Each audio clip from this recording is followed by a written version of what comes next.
Muy bien, damas y caballeros, tengan ustedes muy buenas noches. Soy Malena Naupari Marín, bachiller en filosofía y exalumna de nuestro querido profesor aquí presente. Hoy, en el Día Mundial de la Filosofía, nos encontramos reunidos en el Salón General del Centro Cultural de San Marcos para rendirle homenaje al doctor Raimundo Prado Redondez. Un verdadero maestro no es aquel que se sienta detrás de un pupitre. Un verdadero maestro conoce y busca la forma de hacer llegar sus enseñanzas a cada uno de sus estudiantes. El método de trabajo define al educador. Realzar los valores éticos y morales que posee nuestro maestro Raimundo Prado, docente de la Cuatricentenaria de América, quien desde sus relatos de vida y experiencias vitales logra desplegar en sus estudiantes de pregrado y posgrado, motivándonos siempre a aprender a sumergirnos en el mundo de interrogantes. Siempre nos anima a seguir buscando el conocimiento al tal, de manera más profunda, y a su vez nos invita a crecer como seres humanos y como sociedad. Es así como su labor docente llega a convertirse en la inspiración de todos nosotros. Estas cualidades lo hacen merecedor del Premio Nacional de Filosofía 2022 Francisco Miro Quesada Cantores. Los invitados, ¡bravo!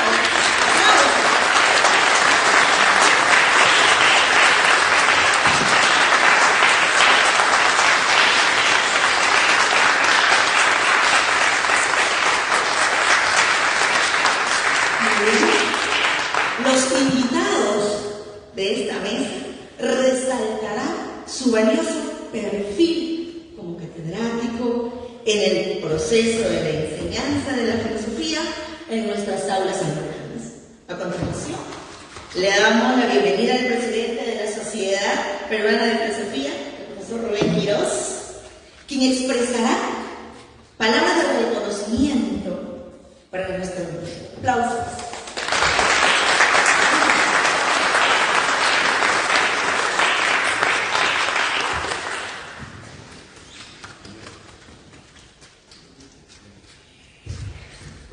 Solo sé que nace, la primera palabra que se me ocurre, cuando uno está frente a un maestro, ¿no? La persona que ustedes ven aquí y que esta noche homenajeamos es una persona que ha impactado en muchas vidas y de diferentes maneras. Los maestros de filosofía han hecho eso en toda su trayectoria. Yo voy a contar esta relación que tiene primero con la institución que yo represento. La Sociedad Peruana de Filosofía es una organización fundada en 1942, es decir, tenemos más de 82 años, y fundada además por uno de los filósofos más importantes a nivel de América Latina, de cuyo nombre tiene el premio, que es el premio Francisco Miro Quesada Cantores.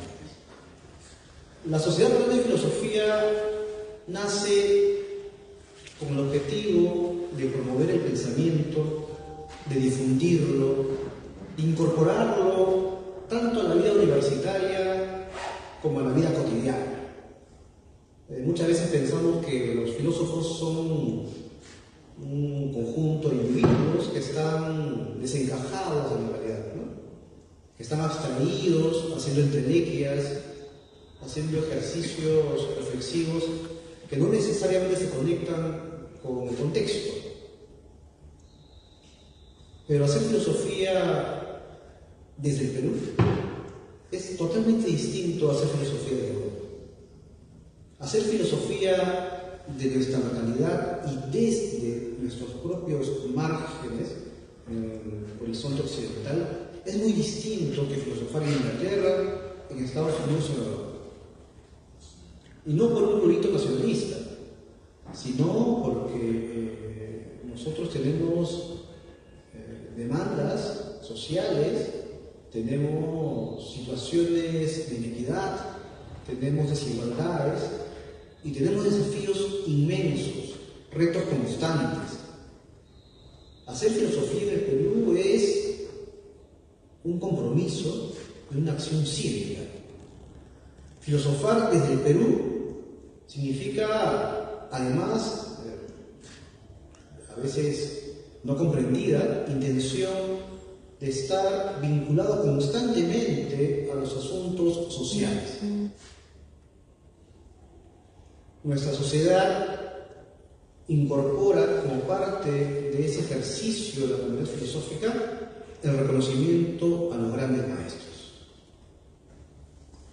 Y esta noche, con el nombre de uno de nuestros fundadores, el doctor Francisco Mendoza Cantuarias, y cuyo hijo nos acompaña, representación de esta herencia intelectual al país, ¿no? Tiene ese nombre tan importante para subrayar y recordarnos lo importante, creo yo, de que el pensar aquí es no solamente necesario, sino imprescindible. Hace muchos años, cuando yo decidí, seguro como nos ha pasado a algunos que nos hemos dedicado a la filosofía, contar que uno va a tener de profesión la filosofía, aparte del temor inmediato, la familia, el pánico por el futuro laboral, ¿no? Es explicar por qué uno se dedica al ejercicio del pensar de manera sistemática. Y uno espera justamente que eso responda, o no se forma más todavía que enseñar. El que me enseñó a mí particularmente a pensar desde el Perú fue ese señor. Mi agradecimiento en parte de mi formación profesional, en la que yo me concentro, además mi especialidad actualmente justamente eso enseño en San Marcos, o sea, la cátedra que él antes tenía, ahora la tengo yo, imagínense el nivel de responsabilidad, porque en su curso yo aprendí a entender la filosofía en su nivel histórico, en su dimensión conceptual y contextual, en el reto, en la aventura de pensamiento y comprender la total y a la vez intensa, ¿no?, trayectoria que significa pensar aquí en nuestro país. Los filósofos somos un gremio pequeño, somos un gremio seguro que a veces no necesariamente nos juntamos. Estamos seguro participando en diversas actividades en el mundo universitario, en el mundo académico y tal vez en otros escenarios. Y la Sociedad Peruana de Filosofía opta y decide por reconocer a los maestros de esta manera pública, de manera cálida, de manera tal que su magisterio, ese magisterio, y acá es la mejor demostración, si no todos, la mayoría que están aquí maestros del mundo, hemos sido sus estudiantes, nos ha impactado, desde la maestra de ceremonias hasta que nos ha recibido, hemos sido estudiantes de filosofía. No se siente culpable de nuestros errores, sí, eso sí, ¿no? Nos subimos todos totalmente. Nuestros errores los asumiremos así. Pero hasta ahora tengo yo apuntado en un cuaderno que ya aprendí en sus clases. Era mi primer horizonte, discusión sobre los asuntos de filosofía y la incomprensión sobre la filosofía inca, por ejemplo, fue en su clase. Sobre el debate sobre los tipos fue en su clase. Sobre el debate de la discusión de si existe una filosofía en América Latina y en el Perú fue en su clase. Es más, después yo fui su ayudante de cátedra. Entonces imagínate el honor, ¿no? Luego lo he seguido, conozco su producción y siento haber respetado su vida, su biografía intelectual. Esta noche para mí es un honor, un privilegio, en nombre de la Sociedad Peruana de Filosofía, en nombre mío, además, y del Consejo Directivo de la Sociedad Peruana de Filosofía y de sus integrantes de la Sociedad Peruana de Filosofía, hacerle mayores reconocimientos. Un aplauso inmenso para usted.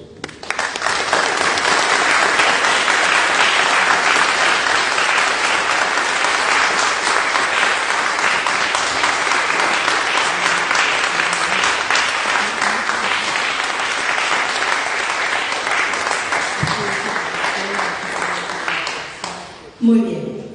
Continuando con la celebración, le concedemos la palabra al doctor Francisco Vega Quesada.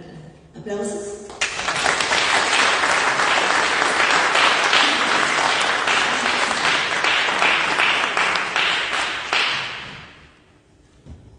Para saludarlos a todos, yo he venido aquí gracias a la invitación de Rubén Quiroz. Su presencia es más simbólica que profesional, como ustedes comprenderán, porque yo soy hombre de derecho, politólogo, ahora rodeado de filósofos.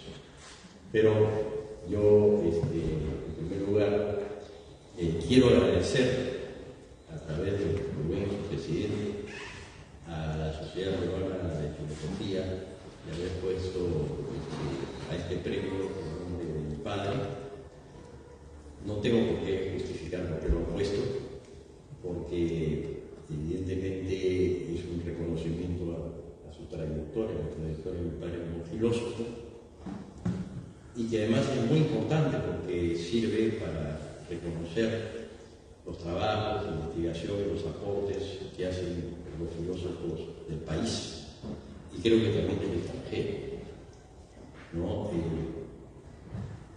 Y he estado yo en una reunión virtual de esta asociación, de un concurso donde ganó la doctora Arrieta, correcto, una filósofa arequipeña, de una importante producción. Y bueno, en realidad yo me siento muy reconocido, muy agradecido y muy orgulloso que los filósofos del Perú hayan puesto a este premio importante en nombre de mi padre. Eso es lo primero que quería decir. Pero lo segundo que quiero decir es cómo conozco yo a Raimundo Prado, porque es un homenaje más que merecido. No tengo que agregar más a las palabras que ha dicho Rubén. El primero que me habló de Raimundo Prado fue mi padre. ¿Por qué? En el año 70, yo estaba en segundo año en la Facultad de Derecho en San Marcos, y estudiando por un lado Derecho, por otro lado Ciencia Política, y yo conversaba mucho con mi padre, porque la relación que tuve yo con mi padre no era solamente de hijo a padre, sino era una relación de amigo y una relación también de maestro a alumno. Hemos hablado tanto en el entretiempo, Raimundo, de tantas anécdotas, y en una oportunidad, porque estaba yo en Francia con mi padre, yo no quería estudiar Derecho, porque yo siempre tenía una inclinación a los problemas sociales por razones de sensibilidad juvenil que creo que todavía puedo mantener, ¿no? Y él me dijo, no, estudia Derecho, estudia otra cosa, pero estudia Derecho. Y me dijo algo que normalmente no se dice. Pues si estudias Derecho tienes una profesión, pues vas a ejercer tu profesión, te va a ir bien. Me dijo, ¿y por qué quieres que estudie Derecho? Me dijo, porque vas a tener mucha cultura. Y me conoció, porque vas a tener mucha cultura. No porque vas a ser abogado, porque vas a tener un estudio de abogado, no vas a tener mucha cultura. Entonces, interesado yo por la ciencia política, hablábamos mucho sobre política con mi padre en esa época, y a él se le ocurre crear un curso o un seminario, creo que incluso era electivo, ni siquiera era obligatorio. Las anécdotas las sabes tú mejor que yo, ¿no? Las sabes maestro, las sabes más que yo. Todo el proceso. Pero resulta que se creó ese curso, un seminario de filosofía política. ¿Y quiénes trabajaron con mi padre en el seminario de filosofía política? Raimundo y Luis Silvia San Sistema. Y Raimundo, por supuesto, enseñaba marxismo. Yo ahora le dije, yo no sé, yo me preguntaba si él era marxista o marxólogo, pero creo que un marxólogo es siempre marxista y un marxista no sé si sea siempre marxólogo, en todo caso. Hemos conversado eso y nos hemos reído mucho sobre esas ocurrencias, y es la primera vez que escucho de Raimundo, mi padre me habla de él, y sé también de compañeros míos de mi generación que estudiaron filosofía y que llevaron el curso, que quedaron, Raimundo, muy complacidos con tus enseñanzas y con tu manera de explicar y de conducir a los alumnos de aquella época. Estoy hablando de los años 70, 71, 72, 73, por ahí, en el estudio riguroso, en el estudio científico del marxismo. Como sabe bien, ese era un seminario en donde había mucha discusión, ¿no? Porque no todos eran marxistas, había otros que no eran marxistas. Pero eso es San Marcos. San Marcos es opinión pública. Eso es hay mucha discusión, mucho debate. Entonces, eso es lo segundo que quería decir respecto al aporte de Raimundo a este curso de filosofía política, que no sé si todavía continúa. Sí continúa. Perfecto, acá me están diciendo que sí continúa, y entonces me parece que es fantástico. Y también quisiera decir algo, que no tengo el derecho de decírselo a los filósofos, pero se lo voy a decir. En el homenaje que le hicimos al doctor Russo, que yo tuve una participación virtual, escuché el conversatorio de varios filósofos, digo nuestros, o sea, de San Marcos. Me dio la sensación de que había un poco de pesimismo, en el sentido, bueno, ¿y qué aportamos los filósofos? Decían ellos, no lo digo, lo decían ellos, ¿qué aportamos los filósofos? Porque no tenemos espacio, no nos escuchan, algo Rubén, tú lo has dicho. Y yo creo que esa interrogante hay que darle la vuelta, hay que verla de otra manera. Por lo menos en lo que se refiere a mi especialidad, que es ciencia política, ya en los últimos minutos, nosotros los politólogos sí sabemos qué nos aporta la filosofía política a la ciencia política. Y nos aporta lo siguiente, si me permiten un minuto. En primer lugar, la filosofía política se interroga sobre el contenido epistemológico y metodológico y aplicativo de la ciencia política. ¿Es posible una ciencia de la política? Ese es uno de los primeros planteamientos que hace en el marco de la filosofía política. ¿Se puede estudiar científicamente la política? ¿Hasta qué punto la ciencia política ya es una ciencia social? Si cumple o no cumple los requisitos de la ciencia social, que tú, Raimundo, conoces muy bien porque tú has sido profesor de epistemología también. O sea, yo conozco un poco tu trayectoria, no tanto como el resto, pero sé que también enseñaste epistemología y sí teoría de la ciencia. Eso es lo primero. Entonces, ahí hay un vínculo muy importante. ¿Es posible una ciencia política y una acción política al margen de los valores? Eso viene de la época de Platón. ¿Por qué dejar de lado, cuando se hace análisis político, los valores? Los valores no es algo que está en el aire. Los valores están en relación a nuestra conducta, a nuestro comportamiento. Se nos juzga de acuerdo a si cumplimos o no cumplimos esos valores. En el caso de los políticos, pues se hace eso. Los valores no son la libertad, la justicia, la igualdad, la dignidad o el autogobierno, que es la esencia de la democracia, pues no es algo que está en el aire, es algo que se debe institucionalizar, que debe darse en la vida real. Que los seres humanos seamos realmente libres, que haya igualdad entre nosotros y que se respete la dignidad del ser humano. Como decía acá, el hombre es un fin en sí mismo, un medio, un instrumento al servicio de otros hombres, ¿no? O de otros seres humanos. Después, si bien todavía no es posible una ciencia política desprovista de valores predominantes en una sociedad, y también algo muy importante, la filosofía política hace reflexionar sobre la concepción del mundo. Es ideología. Y las ideologías manejan categorías filosóficas. A partir del siglo XVIII en adelante, todas las ideologías que se crearon han sido aplicadas. En mayor o menor medida han sido llevadas a la práctica. Ahora, en el siglo XXI, y un poco antes, a finales del siglo XX, se habla de la extensión de una ideología, que es el neoliberalismo. Y como no quiero hacerlo muy largo, no puedo explicar por qué es, cómo se elaboró esa ideología y quiénes son los que elaboraron esa ideología y en qué lugar lo hicieron. ¿Y qué es el neoliberalismo? El neoliberalismo es desarrollar y estructurar una visión del mundo mercadocéntrica. Es una expansión del liberalismo, pero también ha aparecido un neomarxismo. Y también ha aparecido en lo que está trabajando aquí el maestro, el pensamiento crítico, esencialmente filosófico, y el pensamiento alternativo como respuesta, ¿no?, a otras opciones filosóficas. Entonces yo sí creo, no sé, quizá me equivoque, pero yo sí creo que la filosofía ha aportado mucho. Ha aportado a la ciencia exacta, ha aportado a la matemática. Mi padre fue profesor de lógica y de filosofía de la matemática.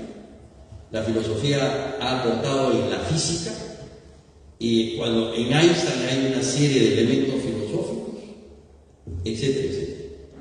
Entonces, más aún, también, como dice Rubén, hay una filosofía nuestra, peruana, que expresa la cosmogonía de los peruanos.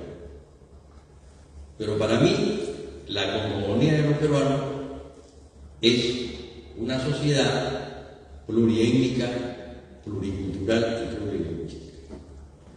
Y debemos de entendernos así para construirnos de esta manera, como sociedad.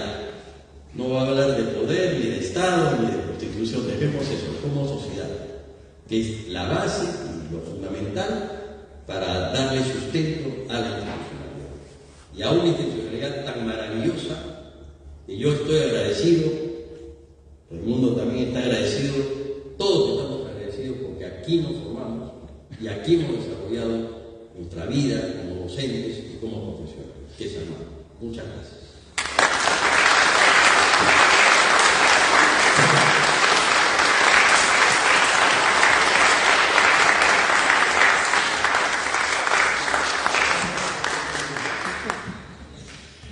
Bien, prosiguiendo con esta ceremonia, invitamos al profesor Rubén y también al doctor Francisco Protestar, que pasen aquí al frente para poder hacer entrega del Premio Nacional de Filosofía al doctor Raimundo.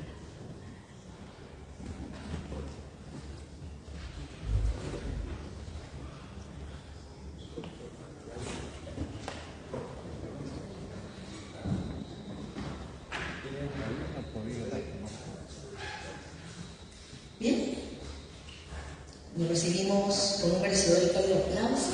Estamos haciendo la entrega.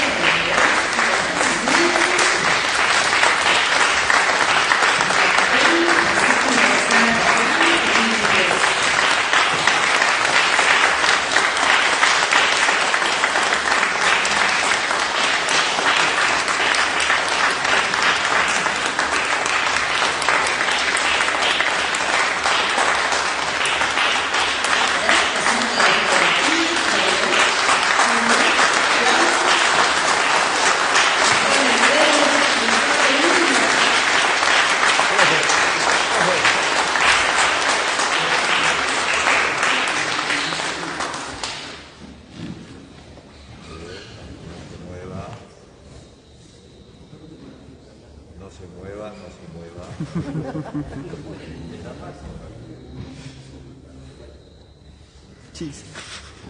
Muy bien. Hermoso. Muchas gracias. Ahora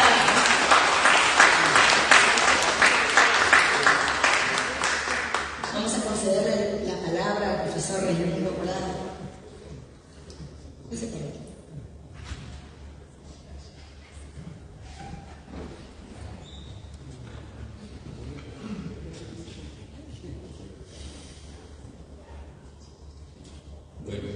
sé qué decir.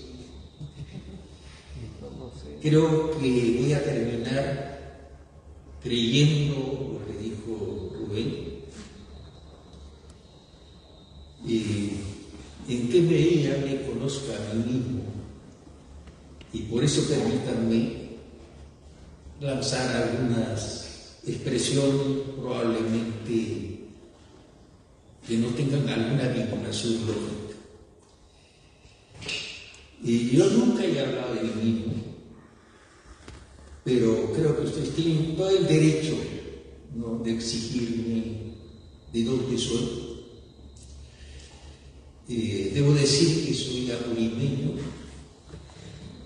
andahuayno de origen, paisano de Arguedas, pero de un pueblo maravilloso, un distrito llamado Ongoy, que es la cuna de Tacuongo. Y seguramente muchos de nuestros profesores y estudiosos de la cultura peruana conocen ese relato en Tacuongo. Pero también es un lugar maravillosamente diverso. A mí me ha afectado positivamente la diversidad de este hermoso pueblo, Ongoy. En primer lugar, la diversidad de climas. Desde la puna gélida hasta los valles profundos infernales. Probablemente se encuentran por debajo del nivel del mar. Y mirad toda la diversidad de climas, de paisajes, de plantas, uno queda realmente estupefacto. Pasando unos cuantos pasos, uno encuentra un microclima y plantas muy diversas.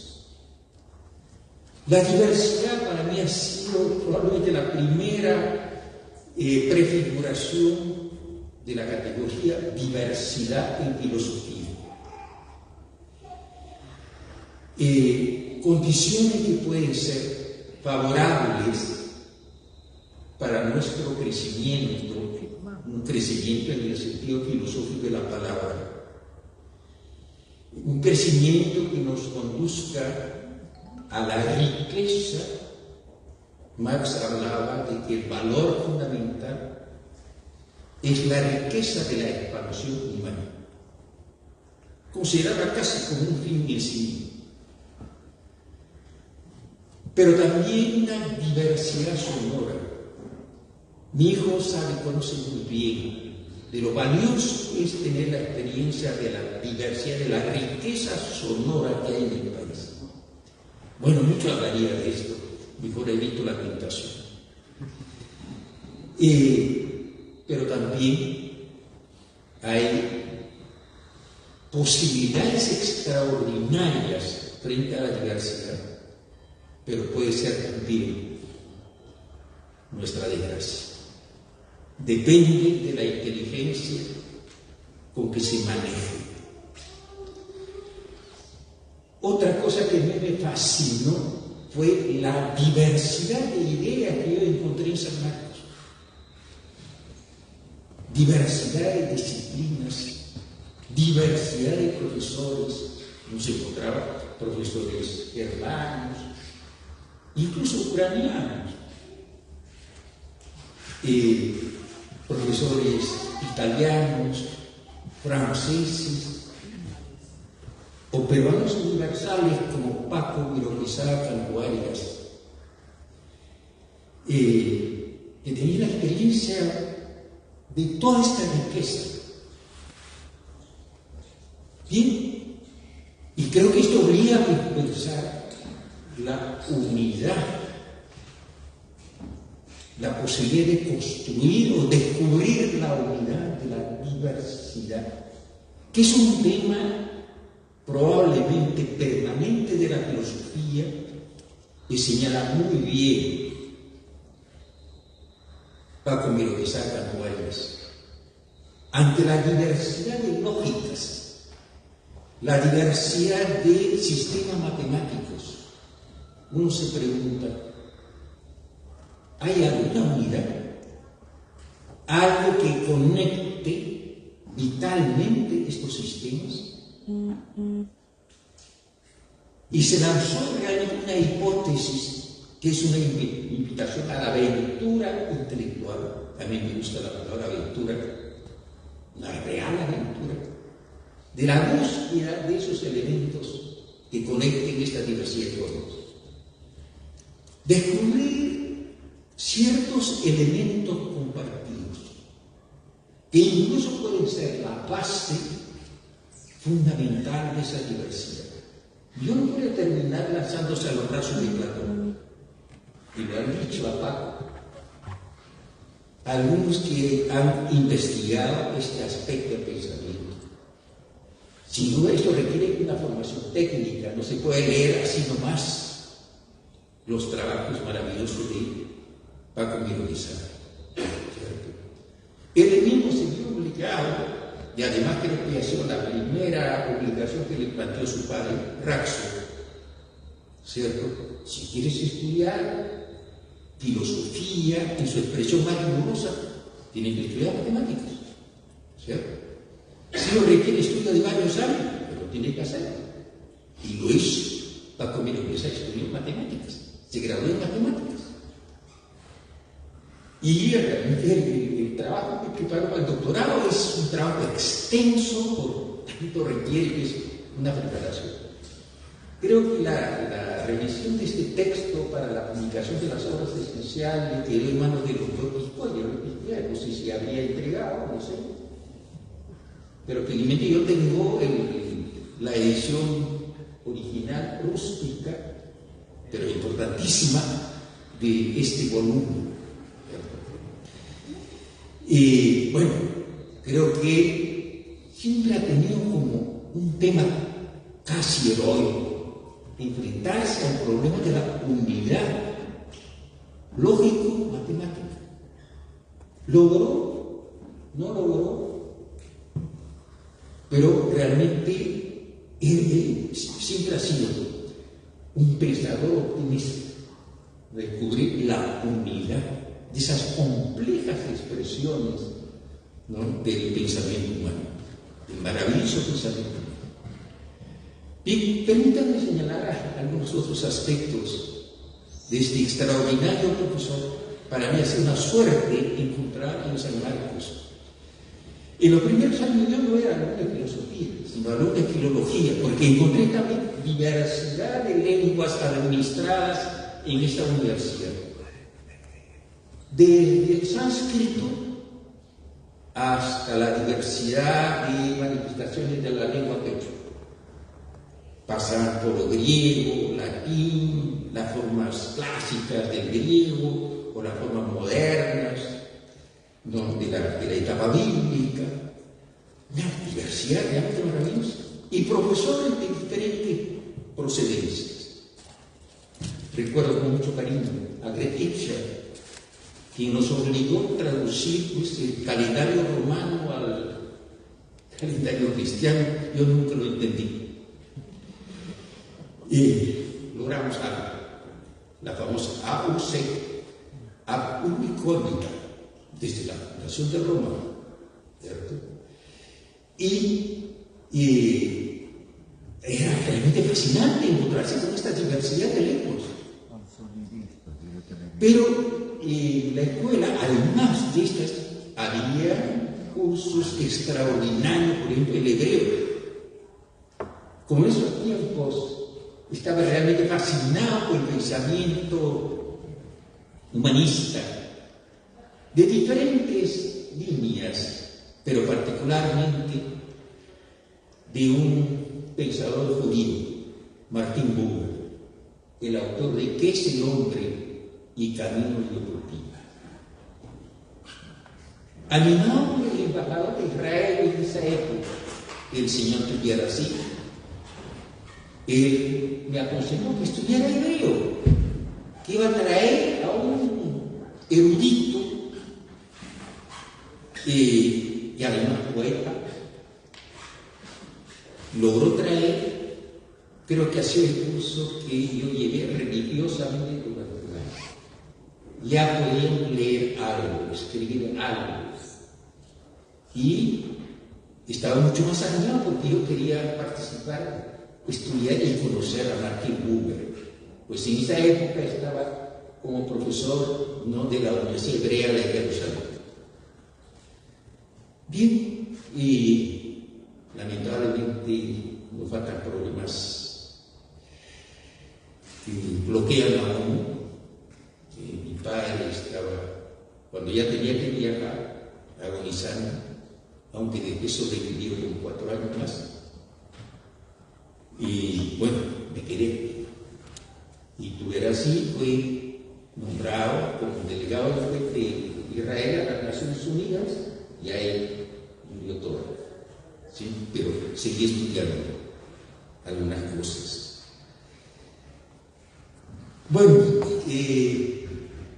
así como hay diversidad de ideas, encontramos también diferentes estilos, maneras de vida en San Marcos.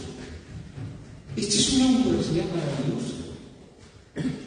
No nos damos cuenta aún toda la riqueza que contiene esta unidad, incluso desde el punto de vista económico. Un joven egresado de la Católica, especialista en negocios culturales, en un encuentro nos dijo: ustedes realmente no se dan cuenta de la riqueza extraordinaria que hay en esta universidad. Basta pensar, por ejemplo, todos los archivos que nos vienen desde la colonia. Pero también ha habido sustracciones permanentes de estos documentos. Una vez encontramos cajas de libros clásicos y lo ven llenado con la revista Life. Se hizo la denuncia, pero el bibliotécnico norteamericano que vino como formando parte de una cooperación se lo había llevado. Después no pasó nada. Bien, después de este desfogue, permítanme decir algo. Estoy profundamente agradecido. Nunca esperé una expresión tan grandiosa. Te agradezco, Rubén. Yo sé que la sociedad penal, la filosofía está en buenas manos. Yo sé que le vas a dar mucho impulso. Y también vas a tener muchas sorpresas, descubrimientos extraordinarios. En todas partes ahora hay peruanos que se han formado en San Marcos. Y son trabajadores intelectuales de un valor extraordinario. Basta pensar en un Germán Berrío Marca, felizmente recordé ahora, Germán Berrío Marca, cuando hablan de la psiquiatría británica, como la más alta expresión de la psiquiatría británica, están hablando de Germán Berríos. Además, él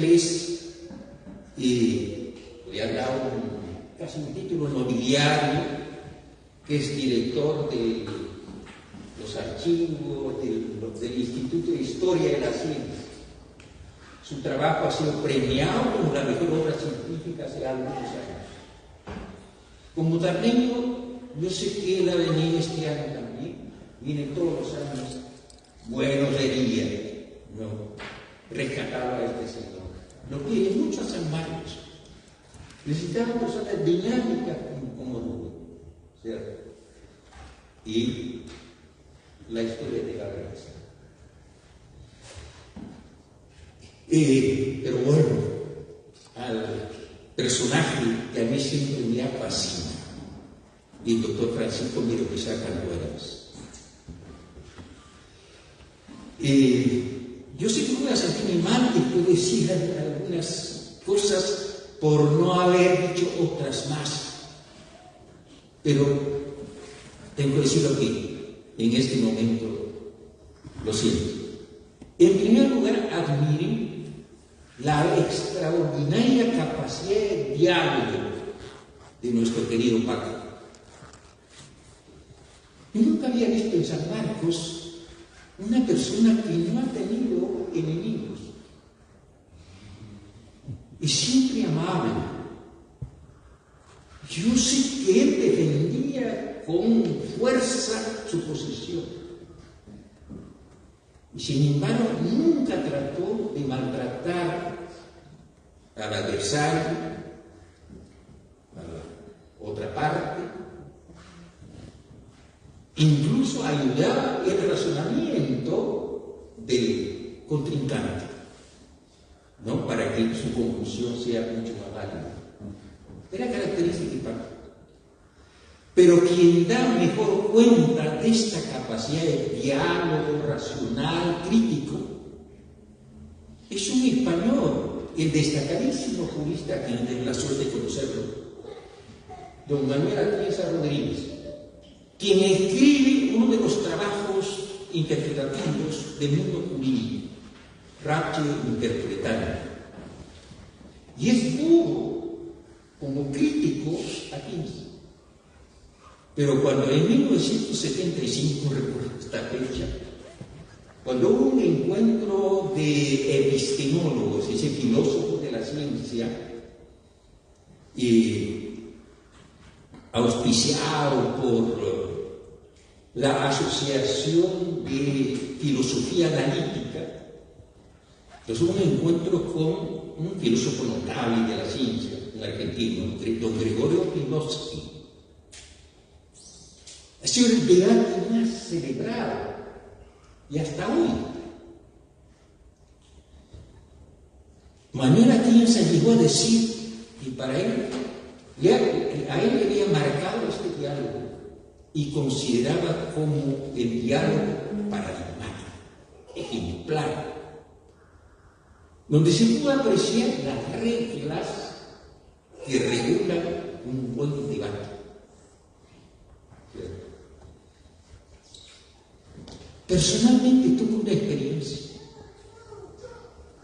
Yo recién había trabajado en la universidad como profesor y me encargaron, y tuve el privilegio de hacerme cargo del curso de filosofía marxista, materialismo dialéctico y materialismo histórico. El maestro siempre me decía, pero la llamada lógica dialéctica no tiene ningún valor teórico. Pero me decía con un tono de motivación. Hasta que en una oportunidad, yo no sabía, el dirigente del centro estudiante de la Universidad Cayetano Heredia me convenció para conversar con estudiantes del Centro Federal sobre la filosofía marxista. Ya después me revelaron que era un encargo de Paco. Se formalizó la invitación, créanme que estaba con mucho miedo. Pues reconozco que mi información era precaria. Y tuve que pedir permiso de trabajo durante una semana para leer que él mismo me había dado a este estudiante del Centro Federal para que yo lea esos trabajos. Tuve que leer. Además de otros textos que también me recomendaron otros amigos. Nunca imaginé el deseo de escuchar llamaré conversatorio, en realidad era un debate sobre la filosofía marxista. Cayetano estaba paralizado. En el gran auditorio estaban todos los profesores y los alumnos. Al comienzo estaba tembloroso, pero me había preparado bien y poco a poco terminamos ya manteniéndonos bastante serenos. Me imagino que llegó a ser una conversación interesante. pues del propio rector y también los estudiantes que continuara en otra fecha más. Bueno, para mí este solo hecho también es muestra de esta apertura de enseñar a un profesorcito de conocimiento, ¿no? Elevar sus condiciones intelectuales, ayudarlo. Yo sabía perfectamente que Paco no estaba de acuerdo con la llamada lógica dialéctica que llega a decir, no, es que basta esa persistencia. Pero no tenía una posición cerrada, siguió investigando e incluso me habló de un dialéctico que había formalizado algo. Pues para él la formalización era tan importante para tener un pensamiento mucho más riguroso, que la formalización es el filtro justamente para descubrir esos principios unificantes, ¿no?, de un área de conocimiento. Realmente era un aspecto importantísimo. Y así, por ejemplo, yo puedo contar muchas experiencias que revelan que realmente él practicaba, vivía las reglas del diálogo.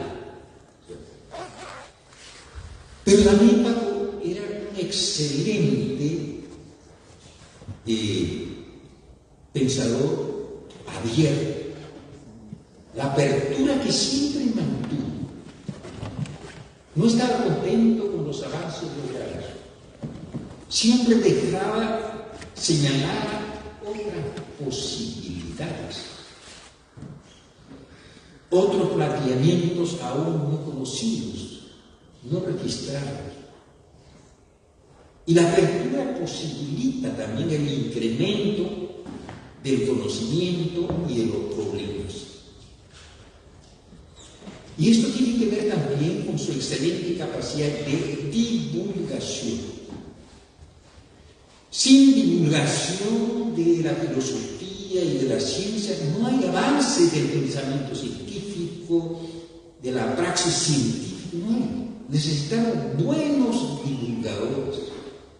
Indudablemente tienen que ser personajes crucificados, divulgadores en el sentido de que por una mano tienen que estar sacando del corazón mismo de la ciencia y de la filosofía sus conquistas, sus modelos, maneras de pensar, y traducir eso a un lenguaje entendible, a un lenguaje sensible. Pues de otra manera no vamos a iniciar a nadie en la investigación. Sin duda requiere, además del interés, cierta condición, cierta vida. De repente es una cuestión de ADN, pues el padre de Paco Raxo, abuelo de Paco Vironzara, era un excelente divulgador. Pues felizmente hay seres humanos que tienen esa capacidad. Lo necesitamos. ¿Sí? Como muestra, y en la conversación antes de este encuentro, yo le decía, ¿por qué no sacamos quizás una edición similar de la revista, del suplemento dominical del comercio? Creo que con ocasión de haberse cumplido 50 años, salió un número. Y admirable ese número, por muchas razones. Por la presentación, justamente por ser muestra de una buena divulgación del pensamiento. Por ejemplo, aparece ahí Hugo Peche. ¿Quién es Hugo Peche? Médico de José Carlos, quien logró tener una formación clásica, sabía griego, latino, no sé cuántas lenguas más. Y realmente el trabajo de Peche sobre el pensamiento de nuestro héroe de la medicina. ¿Saben ustedes quién es el héroe? De repente estudiar sabe esta pregunta porque en este momento no tengo la memoria. ¿No es Daniel Alcín Carrión? Él Puede ser chocante lo que voy a decir. Una filosofía en el verbo que hizo héroe, que sacrificó su vida siguiendo los cánones del pensamiento positivista. Creo que tiene muchísima razón Avisos de Villa cuando en esa edición que sacaba Mejía Vaca, creo que está en el tomo 11, sobre el positivismo en la medicina. La expresión más progresiva, la más positiva, para la redundancia, del positivismo, está en el campo médico. Por seguir estos cánones del pensamiento positivista, muchos profesores sufrieron persecuciones por presentar el pensamiento errado, ¿cierto? Yo he leído la carta de un obispo, creo que de Lima de la época, señalando al rector, indicando al rector que por qué permite que estos herejes enseñen todavía en San Fernando. Bien, lean este extraordinario artículo de Hugo Pesce sobre el positivismo de Alcés Carrió. Y Pesce era positivista y sin embargo valoraba muchos aspectos del positivismo. Claro, podríamos hablar de este positivismo en el campo médico. Bien, ahí tenemos a Paco presentando a diferentes autores en un mismo número. Vamos a encontrar un lindo artículo de Claudio, un trabajo inédito escrito a pedido de Paco, pues eran amigos, con Bertrand Russell, una especie de semi-utopía, con el título de El mundo en que me gustaría vivir. Hermoso artículo. Está también de un amigo, muy amigo de Paco, el británico Ea, cuyo libro es nuestra Biblia cuando ingresamos a la universidad, Lenguaje, Verdad y Lógica. Y lo leíamos como nuestra Biblia. No tanto yo, sino mi amigo, recordaba amigo Julio Sanz. Yo leía su libro ya totalmente maltratado, con muchas notas, sobrenotas, es el Lenguaje, Verdad y Lógica. Pero en ese número también van a encontrar una hermosa